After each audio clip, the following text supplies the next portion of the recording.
वहाँ के पत्रकार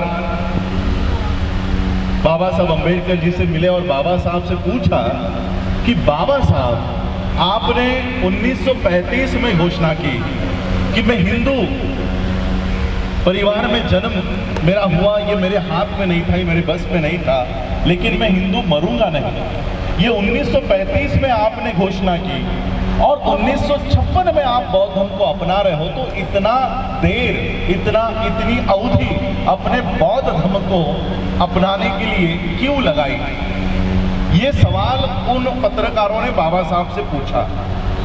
बाबा साहब अम्बेडकर जी ने जवाब दिया कि ये जो धम्म का काम है वो इतना आसान नहीं है। इस देश के लोगों को बौद्ध धर्म की ओर लेकर आना इतना आसान काम नहीं है। और आज मैं जब बाबा साहब अम्बेडकर जी के विषय पर पीएचडी कर रहा हूं, तब बाबा साहब अम्बेडकर जी ने इस देश के लोगों को किस तरह से बौद्ध धर्म के ऊपर, बौद्ध धर्म के मार्ग पर लेकर आए, ये संक्षिप्त में आप लोगों को बताना चाहता हूं। आज आप लोग यहाँ पर बौद्ध धर्म अपनाने के लिए आए हो। कुछ लोग ऑलरेडी बौद्ध होंगे, कोई लोग बाबा साहब को तो मानते हैं लेकिन बुद्धिज्म को नहीं मानते। तो बाबा साहब अम्बेडकर जी ने हम लोगों को उनके जीवन का कंक्लूजन, संघर्ष बाबा साहब ने बुद्ध क्यों दिए, जबकि बाबा साहब अम्बेडकर जी को धर्मांतर करने के लिए सिखों का बहुत बड़ा न्योता था। यहां तक कि बाबा साहब अम्बेडकर जी की सोने के पालकी से यात्रा बाबा साहब अम्बेडकर जी ने की भारत के सिखों ने निकाली थी कि बाबा साहब आप हमारा धर्म अपनाइए, हमारा धर्म अपनाइए। बाबा साहब को क्रिश्चियन धर्म मिशनरी ने बाबा साहब को आह्वान किया कि बाबा साहब आप क्रिश्चियन धर्म में आइए। बाबा साहब को इस्लाम धर्म के लोगों ने कहा कि बाबा साहब आप इस्लाम धर्म स्वीकारिए, लेकिन फिर भी बाबा साहब अम्बेडकर जी ने सिख धर्म को, इस्लाम धर्म को, क्रिश्चियन धर्म को नहीं अपनाया। जो सोना देने को तैयार था, जो जमीन देने को तैयार था, जो पैसे देने के लिए तैयार थे, फिर भी बाबा साहब ने इन धर्मों को नहीं अपनाया। और बाबा साहब ने बौद्ध धर्म ही क्यों अपनाया? ये 15 अक्टूबर 1956 को बाबा साहब ने उसका जवाब दिया। ये जवाब देने से पहले बाबा साहब अम्बेडकर जी हम लोगों को किस तरह से बौद्ध धर्म की ओर लेकर आए, ये थोड़ा आप लोगों को बताना चाहता हूँ। मैं आयोजकों से पूछना चाहूँगा कि मेरे पास समय कितना है, कितना समय? 20 मिनट, टोटल 20 मिनट्स है। मैं 20 मिनट में अपनी बात पूरी करने की कोशिश करता हूं। जब बाबा साहब अम्बेडकर जी भारत में अपनी उच्च शिक्षा पूरी करके आए, बाबा साहब अम्बेडकर जी ने भारत की पूरी परिस्थिति को देखा और उस समय कई सारे चेंजेस, कई सारे घटनाएं भारत में घट रही थी। भारत को आजादी की मूवमेंट इस देश में शुरू हो रही थी और कई सारे चेंजेस, कानूनी चेंजेस इस देश में हो रहे थे। बाबा साहब अम्बेडकर जी ने 1923 में देखा कि बोले कमीशन ने जितने भी पानी के तालाब हैं, पानी के कुएं हैं, वो सभी के लिए खुले किए हैं। कोई भी उन कुओं से पानी पी सकता है, उन तालाब से पानी पी सकता है। बाबा साहब ने देखा ये कानून बनने के बावजूद भी हमारे लोग वो पानी पीने से डर रहे हैं, वो पानी को हाथ लगाने से डर रहे हैं। और फिर बाबा साहब अम्बेडकर जी ने 1923, 24, 25, 26 और मार्च महीने तक, 27 के मार्च महीने तक बाबा साहब अम्बेडकर जी ने लोगों में जाकर उन लोगों में जागृति तैयार की। और 20 मार्च 1927 को बाबा साहब अम्बेडकर जी सबको इकट्ठा करके, कम से कम 50,000 लोगों को इकट्ठा करके बाबा साहब पहाड़ के चौदार तालाब पर लेकर गए। और जैसे ही बाबा साहब ने वो अपने हाथ में हथेली में पानी उठाया, बाकी के सारे लोगों ने बाबा साहब का अनुकरण किया और वो पानी बाबा साहब के पीछे पीछे उन्होंने उठाया और वो पानी पीने का काम किया। हम लोगों को ये बताया जाता है कि बाबा साहब अम्बेडकर जी ने पानी पीने का आंदोलन किया, लेकिन वही बाबा साहब अम्बेडकर अपने किताबों में लिखते हैं कि मैंने कोई पानी पीने का आंदोलन नहीं किया, हमारा संघर्ष पानी पीने का नहीं था। तो बाबा साहब का संघर्ष किस लिए था?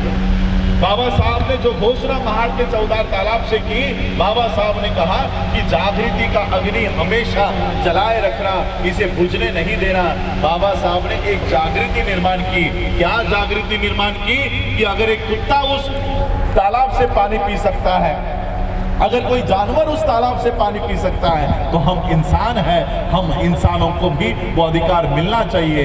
बाबा साहब अंबेडकर जी ने पानी पीने का आंदोलन नहीं किया, मरे हुए समाज को जिंदा करने का काम बाबा साहब अंबेडकर जी ने महाड़ के तालाब से किया। बाबा साहब अंबेडकर जी ने हम लोगों के दिलों में जागृति निर्माण की। जागृति निर्माण करने के बाद, क्योंकि उस समय हम हिंदू थे, तो हमारे लोगों का दूसरा आंदोलन शुरू हुआ कि अब हमें पानी पीने का अधिकार मिल गया है, हमें तालाब पर जाने का अधिकार मिल गया है, अब हमें मंदिर में जाने का भी अधिकार मिलना चाहिए। बाबा साहब ने कहा ठीक है, तुम्हें मंदिरों में जाना है। 2 मार्च 1930 को बाबा साहब अंबेडकर जी ने फिर से हजारों लोगों को इकट्ठा किया और महाराष्ट्र के नासिक जिले में कालाराम मंदिर के एंट्री का बाबा साहब अंबेडकर जी ने मूवमेंट खड़ा किया। और जैसे ही बाबा साहब अंबेडकर उस मंदिर में प्रवेश करेंगे, अंदर से बड़े बड़े दरवाजे बंद कर दिए गए और अंदर से पथराव हुआ। एक पत्थर आकर बाबा साहब को लगा और बाबा साहब लहूलुहान हो गए। और वहीं पर बाबा साहब ने कहा कि देखो, तुम अपने आप को हिंदू समझते हो, अगर तुम हिंदू होते तो ये मंदिर में हमें लेते। बाबा साहब अंबेडकर जी ने धीरे धीरे लोगों के दिलों में ये सवाल पैदा कर दिया कि अगर हम भी हिंदू हैं, वो भी हिंदू है, तो फिर वो हमें मंदिर में क्यों नहीं लेते, हमें मंदिर में क्यों नहीं लेते। 1930 का भी आंदोलन पूरा हुआ। 1930 के बाद 1931, 32, 33 में राउंड टेबल कॉन्फ्रेंस की शुरुआत हुई। और जब बाबा साहब अंबेडकर राउंड टेबल कॉन्फ्रेंस में गए, गांधी का वहां पर कहना था कि आजाद भारत में अछूतों को अगर वहां पर कोई भी अधिकार मिलता है तो ऐसी आजादी हमें नहीं चाहिए। गांधी का ऑफिशियल स्टेटमेंट है कि आजाद भारत में अगर अछूतों को अधिकार मिलते हैं तो हमें ऐसी आजादी नहीं चाहिए। बाबा साहब अंबेडकर जी ने ये बातें समाज को लाकर बता दी। पूना पैक्ट का आंदोलन हुआ। पूना पैक्ट में बाबा साहब की सिग्नेचर हुई और फिर हमारे अधिकार छीन लिए गए। यानी जो लोग हमें हरिजन कहा करते थे, हिंदू कहा करते थे, वही हम लोगों को अधिकार देने को तैयार नहीं थे। और फिर इस देश का संविधान लिखने की जब तैयारी शुरू हुई, बाबा साहब अंबेडकर संविधान सभा में गए, कितना संघर्ष हुआ वो हम सब जानते हैं। और जब बाबा साहब अंबेडकर संविधान सभा में गए, बाबा साहब ने सिर्फ भारत का ही नहीं, पूरे दुनिया का, पूरे विश्व का सबसे बढ़िया संविधान बाबा साहब ने इस देश को निर्माण करके दिया।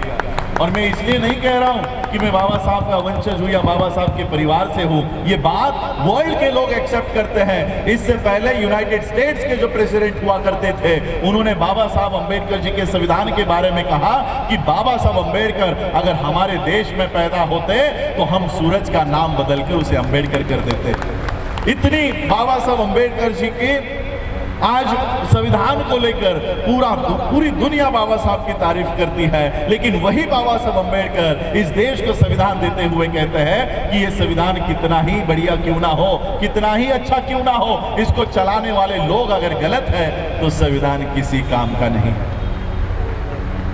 यूनाइटेड स्टेट का प्रेसिडेंट नेल्सन मंडेला, नेपाल के लोग बाबा साहब के संविधान को रेफर करते हैं, बाबा साहब के संविधान की तारीफ करते हैं। लेकिन वही बाबा साहब कहते हैं कि संविधान चलाने वाले लोग अगर गलत हो तो संविधान किसी काम का नहीं।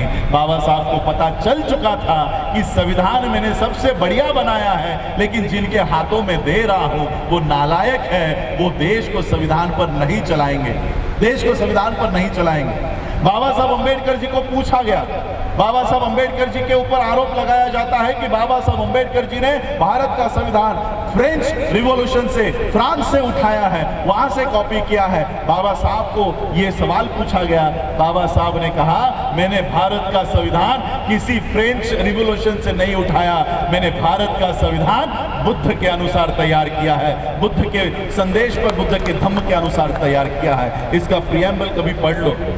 इक्वलिटी, समानता किसी धर्म में नहीं है, सिर्फ बुद्ध के धम्म में समानता है। भाईचारा कोई धर्म नहीं सिखाता, भाईचारा केवल बुद्ध का धम्म सिखाता है। और इसलिए ये बुद्ध जो प्रियम्बल है, ये पूरा प्रियम्बल संविधान किस आधार पर है, वो प्रियम्बल बुद्ध के आधार पर है। बाबा साहब को पता चल चुका था ये लोग संविधान इस देश में नहीं चलाएंगे और तब मेरे देश के लोग कहां जाएंगे। मेरे लोग कहाँ जाएंगे, मुझे फॉलो करने वाले लोग कहाँ जाएंगे। बाबा साहब अंबेडकर जी से सवाल किया गया कि बाबा साहब इस देश के लोकतंत्र का क्या होगा। आप लोगों ने बाबा साहब का बीबीसी का इंटरव्यू शायद पढ़ा होगा, देखा होगा। ब्लैक एंड व्हाइट में वो इंटरव्यूअर बाबा साहब से सवाल करता है कि बाबा साहब इस देश के लोकतंत्र का क्या होगा। बाबा साहब कहते हैं ज्यादा देर तक नहीं चलेगा, इस देश का लोकतंत्र ज्यादा देर नहीं चलेगा।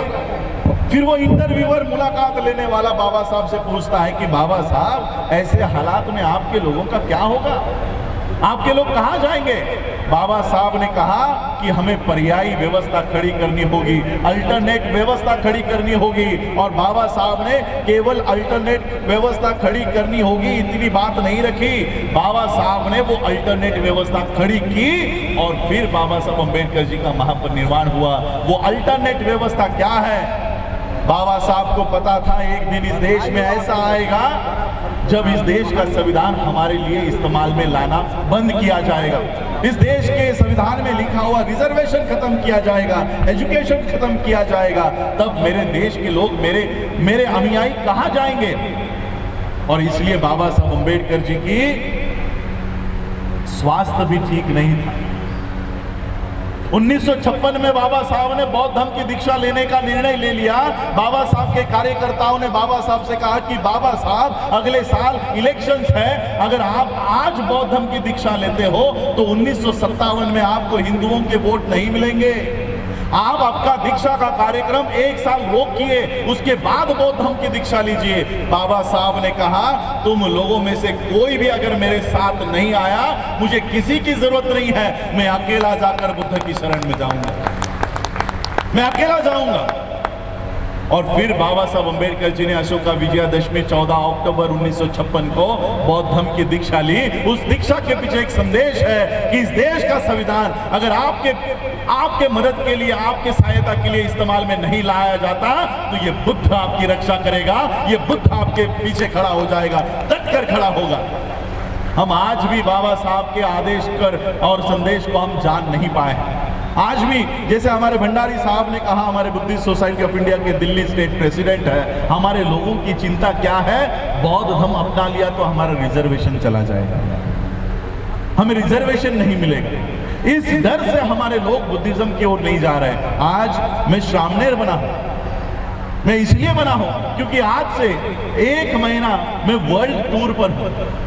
कल मैं ऑस्ट्रेलिया जाऊंगा, ऑस्ट्रेलिया से वहां के बौद्ध जितने भी ऑर्गेनाइजेशंस हैं वहां पर मेरी सारी सभाएं लगी हुए, कॉन्फ्रेंसेस लगे हुए। और उसके बाद 18 तारीख को मैं वर्ल्ड फेलोशिप ऑफ बुद्धिस्ट के मंच पर जाऊंगा, जहां पर 128 देशों के बुद्धिस्ट रिप्रेजेंटेटिव्स आते हैं।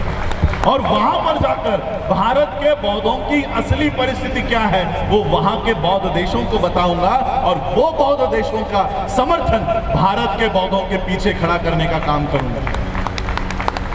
ये मार्ग बाबा साहब ने हमें बताया।